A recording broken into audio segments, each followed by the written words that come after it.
దళిత్. అదే మొన్న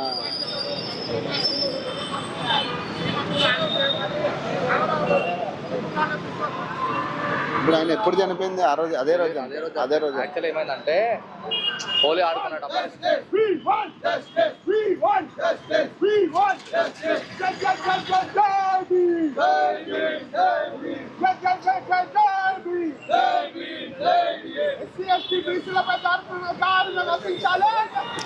present tank bund దగ్గర ఉన్న అంబేద్కర్ స్టాచ్యూ దగ్గర మనం ఉన్నాము. అయితే ఏదైతే ఢిల్లీలో తరుణ్ కుమార్ అనేసి అబ్బాయి పైన నిర్దాక్షిణంగా అతన్ని రంగు నీళ్లు చల్లాడు అనేసి చంపేయడం ఏదైతే జరిగిందో దానిపైన మాట్లాడడానికి దళిత సంఘాల నేతలు, దళిత సంఘాలకు సంబంధించిన సభ్యులు రోడ్డు ఎక్కడం జరిగింది. ప్రజెంట్ అయితే ఒక ధర్నా అయితే ఇక్కడ ప్రారంభం చేస్తున్నారు. అంబేద్కర్ స్టాచ్యూ దగ్గరనే జస్టిస్ ఫర్ తరుణ్ అనేసి ధర్నాకు ప్లాన్ చేస్తున్నారు.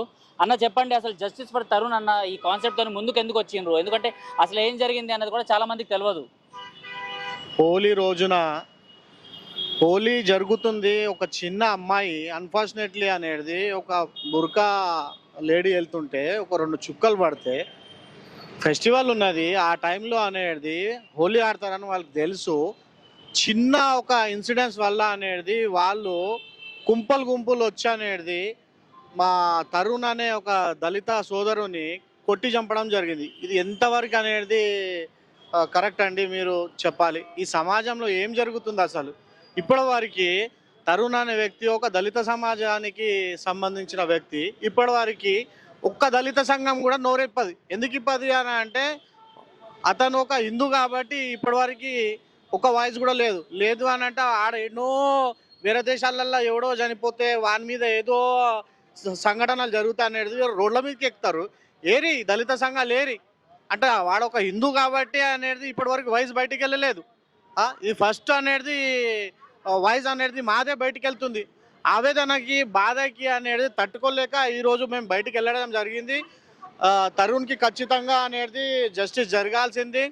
వాళ్ళ మీద కఠిన చర్యలు తీసుకోవాలి. ఎవరెవరైతే ఉండో దాంట్లో ఇన్వాల్వ్మెంట్ ఖచ్చితంగా అనేది వాళ్ళ మీద చర్యలు తీసుకోవాలని కోరుకుంటున్నాను. మీరు చెప్పండి, అంటే గత కొన్ని రోజులు చూసుకుంటే హిందువుల మధ్యలో ఏదైనా గొడవలు అయితే దళిత సంఘాల వాళ్ళు వచ్చేసి కొంతమంది మీరు అంటుంటారు కదా ఇప్పుడు సోకాల్డ్ ఫేక్ దళిత సంఘాలు అనేసి, అలాంటి వాళ్ళు వచ్చేసి ఈ గొడవల్ని పెద్దగా చేయడానికి కనిపిస్తారు. బట్ ఇక్కడ నిజంగా ఒక దళితుడిని హత్య చేస్తే దాని గురించి మాత్రం ఎవరు రాలేదు. ఈ రోజు మీరు ఎవరైతే దళిత సంఘం నుంచి ఉన్నారో మీరు మాత్రమే వచ్చిండ్రు.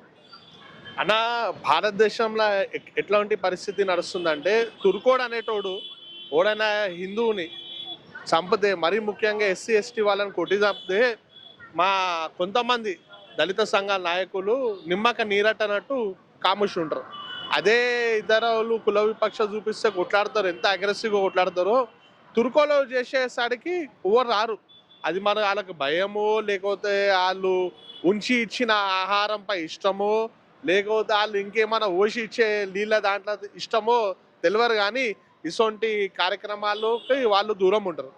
నేను అడుగుతున్న తుర్కోలు, ప్రతి ఒక్క తుర్కోడు ఏమంటారంటే రంజాన్ కా మहीना हमारे को बहुत पवित्र का महीना है, इस महीने में हम చీటీ को भी नहीं मारते అంటారు. కానీ హిందువులను మాత్రం కొట్టి చంపుతారు. ఇదే ఇన్సిడెంట్ మీరు గత 2 సంవత్సరాల కిందట హోలీ పండుగ రోజు శంగిచెర్లలో హోలీ పండుగ ఆడితే ఖాళీ గులాల్ పడితేనే ఆడవాళ్ళని చూడకుండా కొట్టిరు.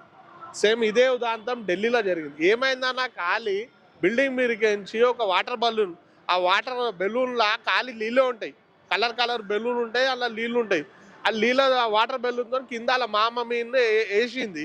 అయ్యో 2-3 చుక్కలు ఒక బురక వేసుకున్న లేడీ పైన పడ్డది. నీకు అంతా కలర్ అంటే వాడనప్పుడు నువ్వు వెళ్ళకే అమ్మ, నిన్ను ఓడెళ్ళుమన్నాడు, మీకు ఓడెళ్ళుమన్నాడు. హోలీ పండుగ వాడనప్పుడు, హిందువుల పండుగ అంటే మీకు ద్వేషం అన్నప్పుడు ఓడెళ్ళుమన్నాడు. అయినా కూడా కుటుంబ సభ్యులు అందరూ క్షమాపణ కోరి తప్పైంది నీ కాలు మొక్తం అన్నా కూడా ఇంతమీ కనికరం లేకుండా వాళ్ళ ఇంటోలను ఉసగలిపి, అది రాక్షసి, శూర్పణఖ రాక్షసి, దానికి మర్యాద ఇయ్యా. నా దళిత బిడ్డని కొట్టి చంపింది, అది ఆడది కాదు, రాక్షసది. అది వాళ్ళ ఇంటోలను ఉసగొల్పి అమాయకమైన తరుణ్ని కొట్టి చంపింది. నేను అడుగుతున్నా సోకాల్డ్ సెక్యులర్ వాదులు, ఆ వల్లిగాడు కోవాబన్ వల్లిగాడు మన సమ్మక్క సారక్క జాతరలో వచ్చి అలాల్ చేసిన ఫుడ్ని మీరు మా మీడియా సోదరులు ప్రశ్నిస్తే ఆయనకి పెద్ద సానుభూతి తెలుపుతూ మినిస్టర్లు కానీ యాక్టర్లు కానీ బయటకు వచ్చి ఆయనకి పైసలు వేసి మళ్ళీ నాకు సోకాల్డ్ సెక్యులర్ హిందువులు ఆయనకి వెతికి ఆయనకి పైసలు వేసారు. మళ్ళీ ఏడ వండుకుర్రా? కొవ్వ 10 రూపాయల బన్ను వాళ్ళు అనుకున్న ఇజ్జత్ మళ్ళీ ఒక తరుణ్కి లేదా? ఏం చేసిండు పాపం? క్షమాపణ కోరిండు. అరే ఏదో తెలియక మా కోడలు చేసింది, మమ్మల్ని క్షమించని అడిగినా కూడా కనికరం లేకుండా కిరాతంగా చంపారు. మళ్ళీ ఇప్పుడు ఏడ వండుకురు మీరంతా? బయటికి రావాలా కదా? అంటే దళితుల ప్రాణాలకి వాల్యూ లేదా? తుర్కోళ్ళ ప్రాణాలకి ఏమైనా అయితే ఎన్నో కమ్యూనిటీ ఇరాన్ అధ్యక్షుడిని చంపితే ఆయన కోసం ఇక్కడ ర్యాలీ తీసారు. మళ్ళీ అదే దళితుల కోసం చంపినప్పుడు మా దళిత సంఘాలు కూడా ఎందుకు వస్తలేదు? కొంతమంది సోషల్ మీడియాలో పోస్టులు పెడుతున్నారు, మోదీజీ స్పందించాలా. అరే ఫస్ట్ నీ కులంలో ఊటినో నీ కిరాతకంగా చంపిర్రా బై, నువ్వు ఆయన కోసం స్పందించరా అంటే ఓడో ఇరాన్ అధ్యక్షుడు అంటే ఆయన చంపితే ఆయన కోసం స్పందిస్తారా? పని బాట లేదా బై మీకు? దళిత సంఘాలను పెట్టుకురు ఎందుకు? దళితులపై దాడులు జరిగితే మాట్లాడురు. ఓడో ఇరాన్ అధ్యక్షుడిని చంపితే ఆయన కోసం ఈడ ర్యాలీలు తీస్తున్నారు. ఏం అవసరం వచ్చింది ఈడ ఏనికి? ఆయనతో భారతదేశంతోనే మన సంబంధం ఉందా? ఏమన్నా చేస్తాడా? లేదు. దేశం పైన దాడి చేసే వ్యక్తులకి మీరు సపోర్ట్ చేస్తారు. దేశం కోసం ధర్మం కోసం పాటుపడే వ్యక్తి చంపితే మాత్రం ఒక్కడు కూడా బయటికి రాడు. మీరు చెప్పినట్టు పవిత్ర మాసంలో ఈ అటాక్స్ అన్నవి ప్రతి సంవత్సరం ఎక్కువ అవుతున్నాయా? ఇప్పుడు మనం ఫస్ట్ డే నుంచి చూసుకున్నా కూడా అంబర్పేటలో అక్కడ శివాజీ మహారాజ్ జయంతి ఉత్సవాలు జరుగుతున్నప్పుడు కానివ్వండి, లేకపోతే ఇటు వేరే వేరే సిటీ అవుట్స్కట్స్లో కానివ్వండి, నిన్న బాలానగర్లో కావచ్చు. సో అంటే రంజాన్ మాసంలో మేము పవిత్రంగా ఉంటాము, ఎవరిని హాని తలపెట్టము అంటారు. మరి ఇలాంటివన్నీ గొడవలు తీసుకుంటే మీరేమంటారు? పవిత్ర మాసం అని హిందువులను శుధవనాంచనికి అంతే తప్ప వాళ్ళు ఏం పాటించారు. వాళ్ళకి పవిత్ర మాసం అని చెప్పి మనకు చెప్తారు. ఆ ఇఫ్తార్ దావత్లు ఇదానికి తప్ప మన హిందువులపై దాడి చేయడానికి వాళ్ళకి మాసంతో సంబంధం లేదు. కేవలం టైం సందర్భం కావాలా. చూడండి అన్న, ఇరాన్ వాళ్ళ అధ్యక్షుడిని చంపినందుకు ఆ కోపం ద్వేషం ఓన్ మీద చూపించాలా, హిందువుల మీద చూపించాలా? హిందువుల మీద ఎందుకు చూపించాలా అంటే హిందువులు దేశం కోసం ప్రేమించే వ్యక్తులు. దేశం కోసం ధర్మం ముఖ్యమా దేశం ముఖ్యమా అంటే మా హిందూ ధర్మం ఏం నేర్పించిందంటే పుట్టిన మట్టే మనకు ఇంపార్టెంట్ రా అని చెప్తే దేశంకి విధేయతగా ఉంటాడు.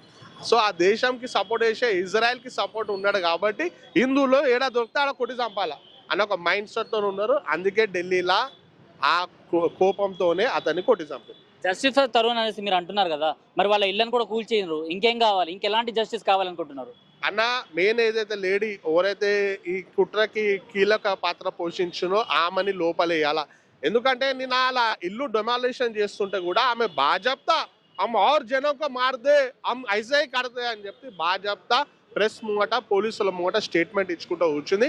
టోటల్ 40 మంది అలా ఫ్యామిలీ మెంబర్స్ అటాక్ చేస్తే కేవలం 6 మందిని అరెస్ట్ చేశారు, ఇంకా 40 మందిని అరెస్ట్ చేయాలి. సో ఇది ఇలా ధర్నాకి అయితే చాలా మంది ఇక్కడికి వస్తున్నారు. మారేడు మోహన్ ఎవరైతే అధ్యక్షులు ఉన్నారో ఆయనతో కూడా మనం మాట్లాడడానికి ట్రై చేద్దాము. ఈ ధర్నా ఎందుకు అసలు? ఈ ధర్నా ఎందుకంటే ఢిల్లీలో దళిత సోదరుడు తరుణ్ అని ఎవరైతే ఉన్నారో ఈ యొక్క తరుణ్కి సంబంధించి అతన్ని సుమారు 30-40 మంది ముస్లింలు అక్కడ దాడి చేసి కేవలం వాళ్ళ ఇంటి దగ్గర కొంచెం హోలీ నాడు జరిగినటువంటి ఒక సంఘటన ఏదైతే ఉందో కొన్ని నీళ్లు ఒక చిన్న పాప అక్కడ ఒక ముస్లిం మహిళ పైన వేసినందుకు ఆ ముస్లిం మహిళ అనేది వాళ్ళ కుటుంబ సభ్యులకి ఇష్యూ చెప్పి ఆ కుటుంబ సభ్యుల్లో వాళ్ళ ఫ్రెండ్స్ వాళ్ళందరూ వచ్చి ఈ యొక్క చిన్న పాప వాళ్ళ ఇంట్లో వాళ్ళ అన్న తరుణ్ ఎవరైతే ఉన్నారో 21 ఏళ్ల యువకుడు తనను కొట్టి చంపడం అనేది చాలా అమానుషమైనటువంటి ఘటన.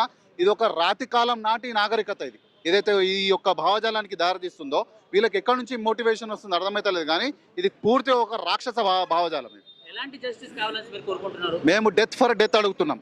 డిటరెంట్ థియరీ అనేది ఒకటి ఉంటుండే ఇంతకు ముందుకు, దాంట్లో కన్నుకు కన్ను కాలుకు కాలు. ఒక అడ్వకేట్ గా మీరు ఇదే సమర్థిస్తారా? ఎస్, 100% సమర్థిస్తాం. ఎందుకంటే రాజ్యాంగం ప్రకారం కొత్త బిఎన్ఎస్ చట్టం ప్రకారము ఇది మాబ్ లించింగ్ కిందికి వస్తుంది.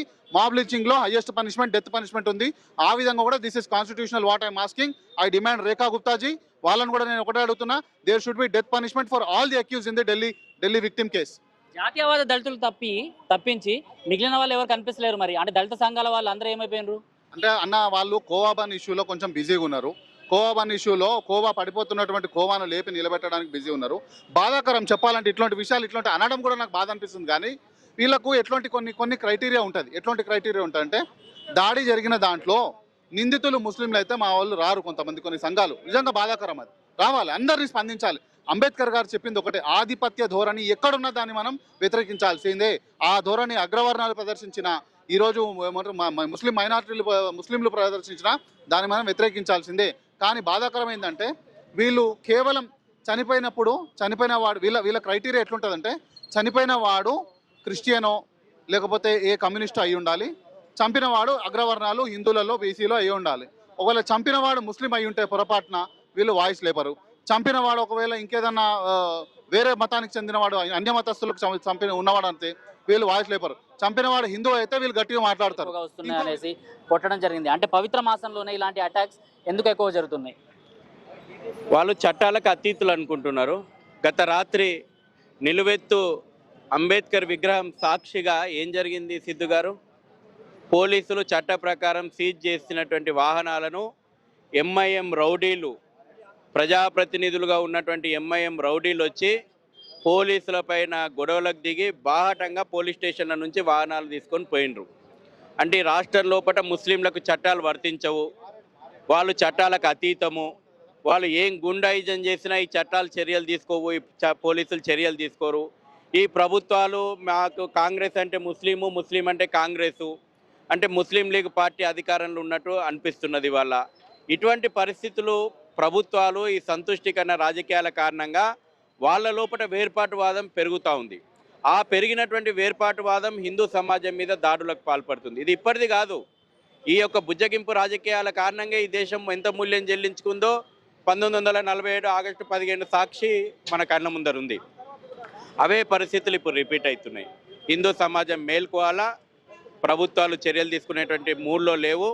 మనము ప్రభుత్వాలు వచ్చి పోలీసులు వచ్చి మన మీద దాడులు జరుపుతూ ఉంటే అడ్డుకుంటే అనేటువంటి ఆలోచన కూడా వద్దు. పోలీసులు వచ్చే వరకు మీ ప్రాణాలు బలిపెట్టకండి, తిరగబడండి. ఇంకో మాట అన్న, ఢిల్లీలో జరిగిన సంఘటన తీసుకోవచ్చు, లేకపోతే హైదరాబాద్లో జరిగే దళితులపైన దాడులు చూసుకోవచ్చు. అందులో మతం అనే కోణం వచ్చింది అంటే అక్కడ ముస్లింలు ఉన్నారు అంటే ఏ దళిత సంఘాలు కనిపించావు? కేవలం విశ్వ హిందూ పరిషత్, బజరంగ్ దళ్, జాతీయవాదులు కనిపిస్తారు. అండ్ ఇలాంటి దళిత సంఘం ఎవరైతే జాతీయవాద దళితులు ఉన్నారో వాళ్ళు మాత్రమే కనిపిస్తారు. మరి మిగిలిన వాళ్ళకి ఎందుకు స్పందించారు వాళ్ళు? దేశ రాజధాని ఢిల్లీలో తరుణ్ అత్యంత దారుణంగా ఇస్లామిక్ మతోన్మాదులు కొట్టి మాబ్ లించింగ్ చేస్తే చనిపోయిండు. ఎక్కడుంది ఇది? మారుమూల ప్రాంతంలో లేదు. దేశ రాజధాని, పార్లమెంటు నడుస్తుంది. రాహుల్ గాంధీకి టైం దొరకదు. పాలస్తీనా బ్యాగులు వేసుకొని పోతందుకు ప్రియాంకకు మోడలింగ్ చేస్తుంది పార్లమెంట్ లోపల. ఎక్కడో ఏదన్నా చిన్న సంఘటన జరిగితే రాహుల్ గాంధీ ఉరుకుతాడు. కమ్యూనిస్టు నేతలు, కుహానా సెక్యులరిస్టు నేతలు క్యూలు కడతారు. మరి ఢిల్లీ లోపల, దేశ రాజధాని లోపల పార్లమెంటు నడుస్తున్నప్పుడు, ఈరోజు పార్లమెంటు నడుస్తుంది, ఇవాళ ఏ ఒక్కరికి మానవత్వం లేదా? ఏ ఒక్కరికి తరుణ్ను కుటుంబాన్ని పరామర్శించడానికి మనసొప్తలేదా? ఇక్కడనే తెలుస్తుంది. దాడులకు పాల్పడినటువంటి వాడు ముస్లిం అయి, బాధితుడు హిందూ అయితే అక్కడ నోర్లు మూతపడతాయి. అక్కడ హిందువుల పక్షాన మాట్లాడితే వాళ్ళ సెక్యులర్ పునాదులకు బీటలు వాడతాయి. వాళ్ళకి ఎవడండి ఆదర్శము?